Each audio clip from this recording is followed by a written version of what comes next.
이 영상을 시작하게 된 이유는 댓글 하나였습니다. 이거 진짜 소환 맞나요? 우리는 종종 소환이라는 단어를 너무 손쉽게 씁니다.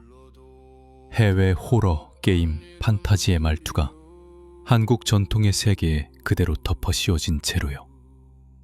그러다 보니 한국의 청신, 즉 신을 청에 모시는 술법조차 악령 소환으로 오해되는 장면이 잦아졌습니다.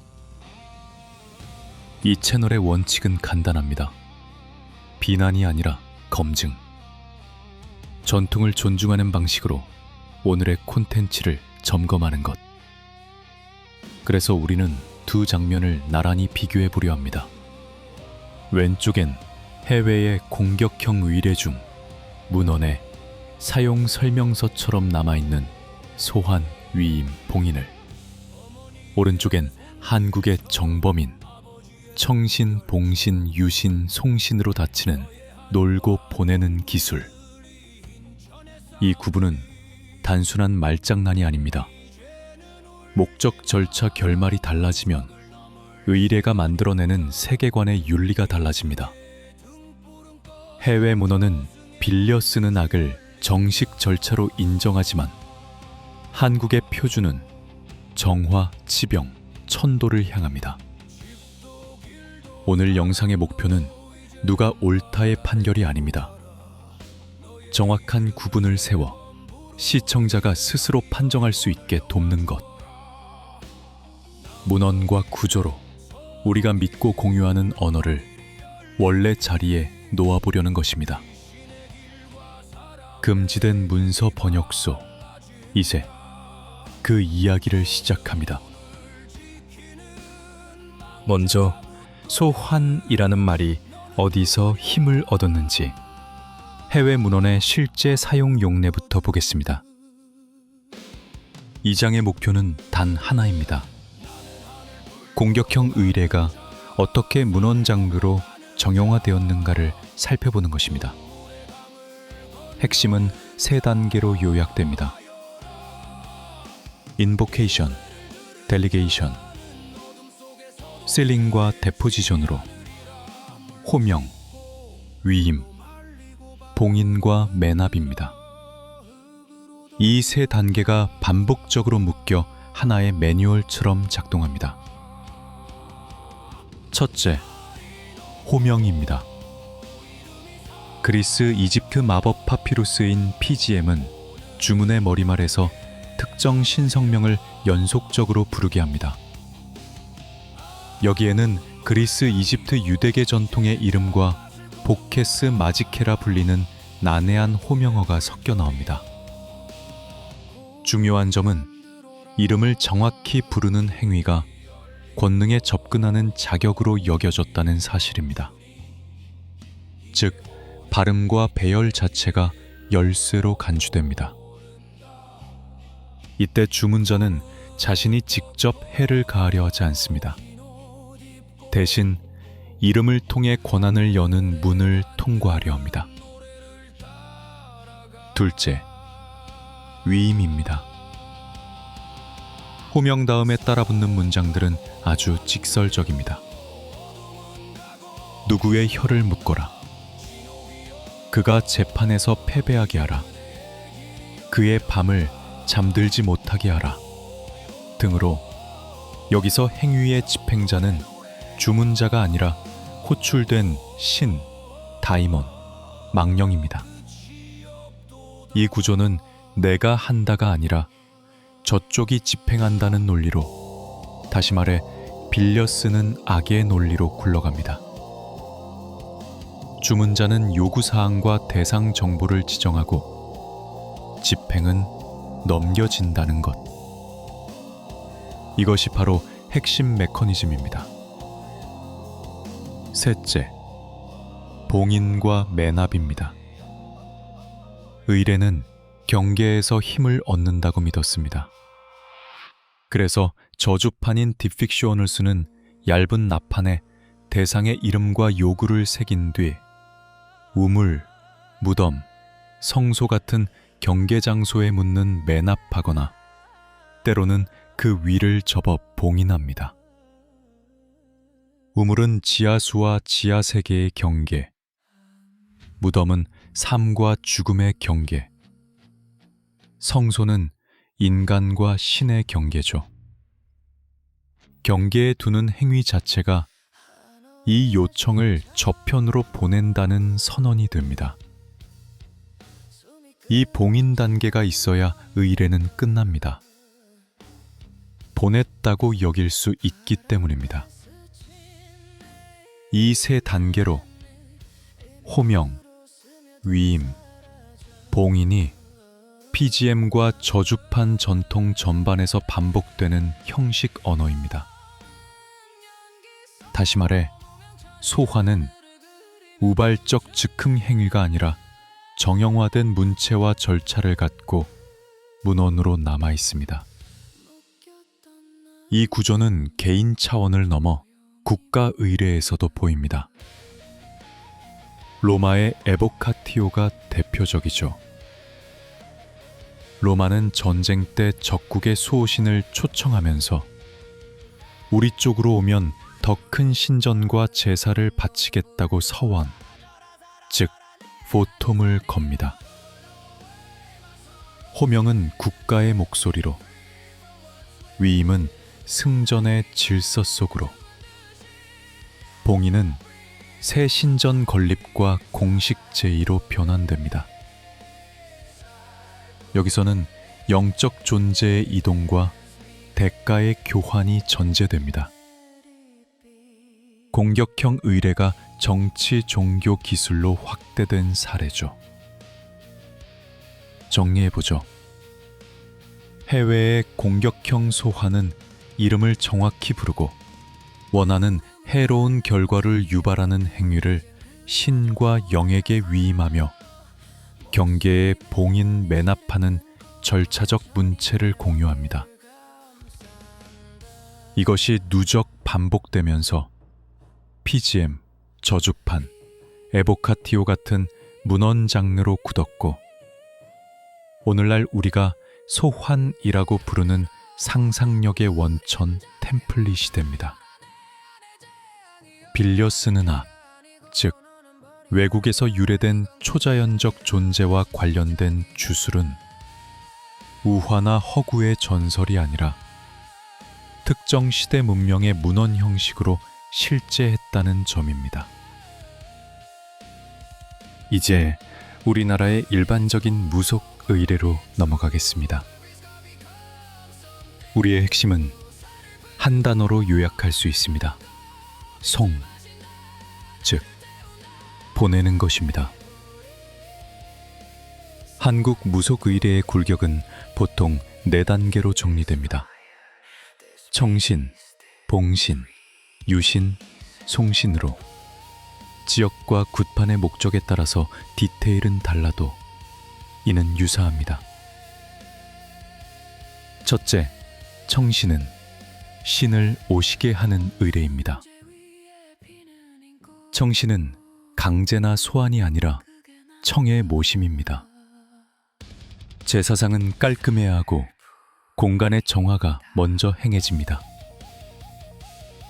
물과 소금, 향과 불, 북과 방울은 신을 부르기 위한 정화 의례와 특별한 리듬을 이룹니다. 여기서 중요한 건 관계의 프레임이죠. 드리는 존재는 부리는 대상이 아니라 손님이자 위신, 즉 신을 모심입니다. 둘째, 봉신은 좌정케 하는 것으로 환대를 의미합니다. 의례에서 가장 많이 오해되는 장면이 바로 봉신입니다. 좌정은 서양에서 사용되는 소환진을 이용한 억류가 아니라 신을 위한 자리 마련입니다. 좌정이 있어야 대화가 가능합니다. 좌정이 있어야 봉헌하는 제물인 밥과 술, 해물과 과일, 예물과 기도가 제 자리를 찾습니다. 봉신은 교섭의 시작이지 지배의 계시가 아닙니다. 셋째, 유신은 즐겁게 하는 단계로 놀게 함을 의미합니다. 춤과 노래, 북과 징, 무언과 발화가 오갑니다. 여기서 무당과 무구는 명령의 언어 대신 정서의 언어를 씁니다. 신을 기쁘게 하는 것은 관계 조정의 다른 이름입니다.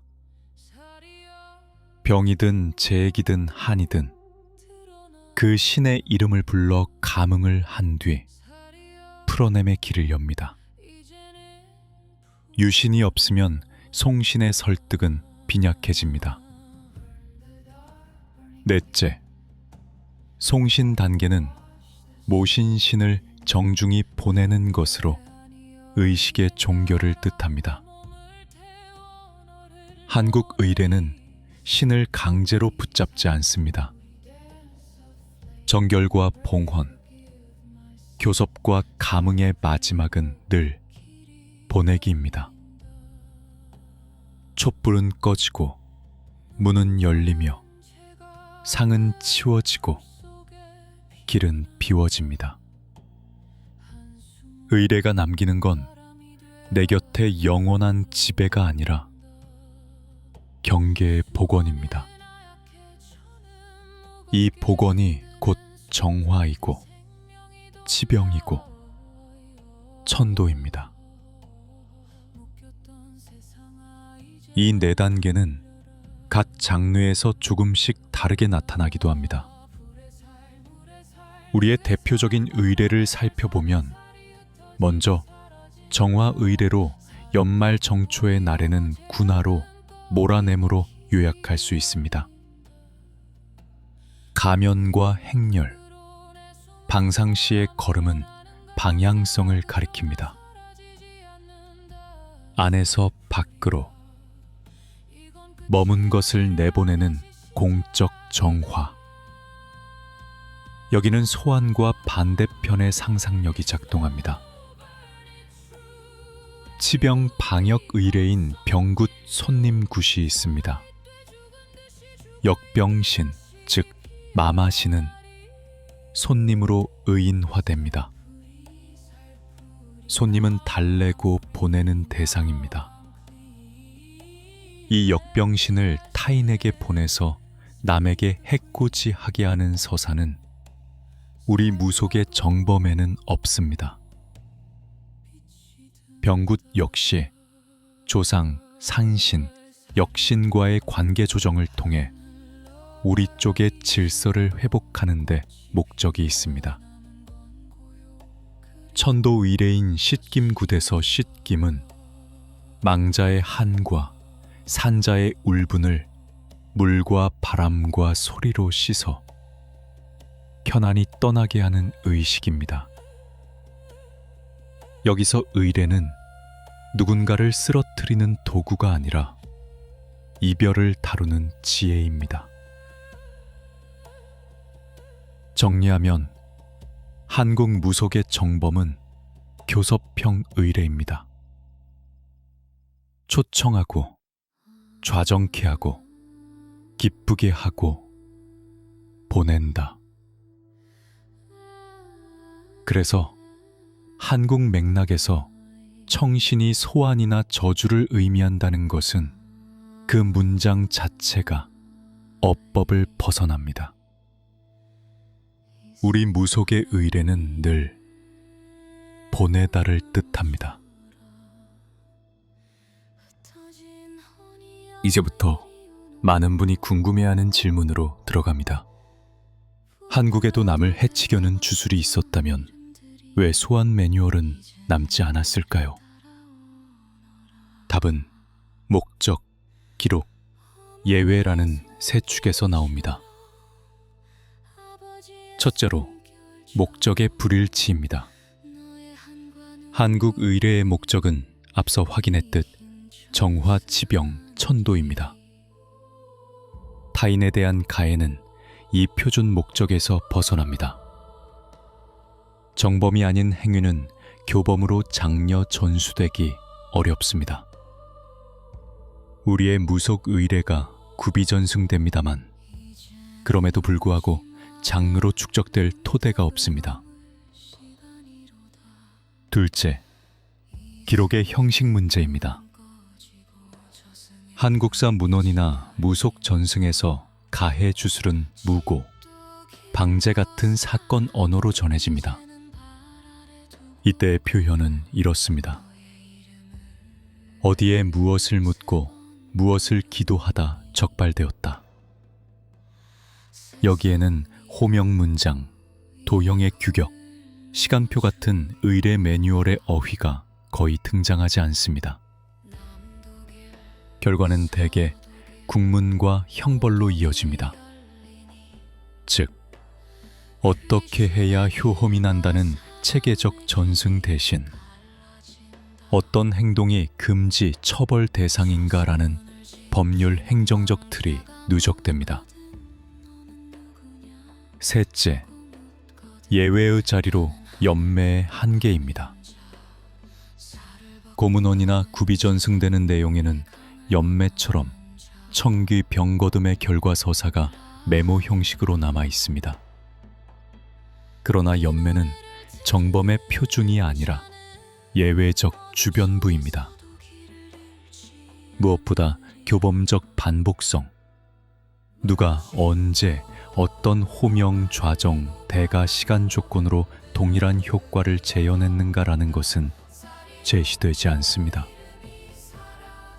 있었다는 이야기와 따라하면 된다는 매뉴얼 사이에는 큰 차이가 있습니다. 연매는 있었다의 자리에 있을 뿐 이렇게 하라는 것이 아닙니다.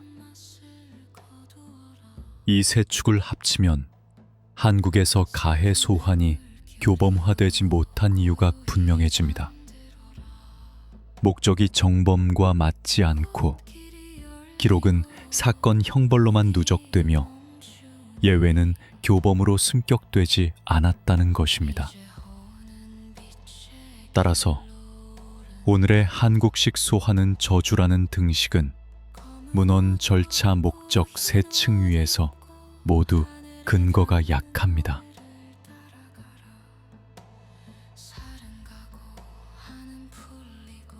그럼 함께 정리해 보겠습니다. 오늘 살펴본 건 두 개의 문장 틀입니다. 해외 문헌의 공격형 위례는 호명, 위인, 봉인 매납이라는 매뉴얼의 언어로 존재합니다. 반면 한국의 정범 위례는 청신, 봉신, 유신, 송신이라는 교섭과 송신의 언어로 존재합니다. 이 두 문장을 기억해야 하는 이유는 앞으로 오컬트 관련 영상을 볼 때 간단한 질문 두 개만 꺼내면 여러분이 궁금해하시는 것에 답을 찾을 수 있기 때문입니다. 첫째, 지금 누가 어떻게 말하고 있나 입니다. 이름을 정확히 부르고 권한을 빌려 경계에 봉인 하자는 매뉴얼의 언어인가요? 둘째, 의례의 마지막 동사는 무엇이었나 입니다. 보낸다였나요? 아니면 붙잡는다였나요? 만약 답이 매뉴얼의 언어가 아닌데 소환이라 부른다, 마지막 동사가 보내기가 아닌데 청신이라 한다라면 그 영상은 주술 언어와 의식 공간이 어긋난 겁니다. 비난은 할 필요 없습니다. 구분만으로도 충분합니다. 구분은 우리를 과장과 공포에서 멀어지게 하고 올바른 눈을 뜨게 합니다. 다음 기회에는 우리 고유의 무속에 대해서 더 많은 자료와 실제 영상을 통해 어떻게 행해지고 있는지를 말씀드리겠습니다. 마지막으로 한 가지만 더 생각해 보려 합니다. 우리의 일상에서 저주라는 말이 혹시 필요 이상으로 커지고 있지는 않을까요? 예로부터 내려온 의식은 그 기본적 틀에서 어긋나면 의식이 달라지거나 의식 자체가 무의미해집니다. 감사합니다.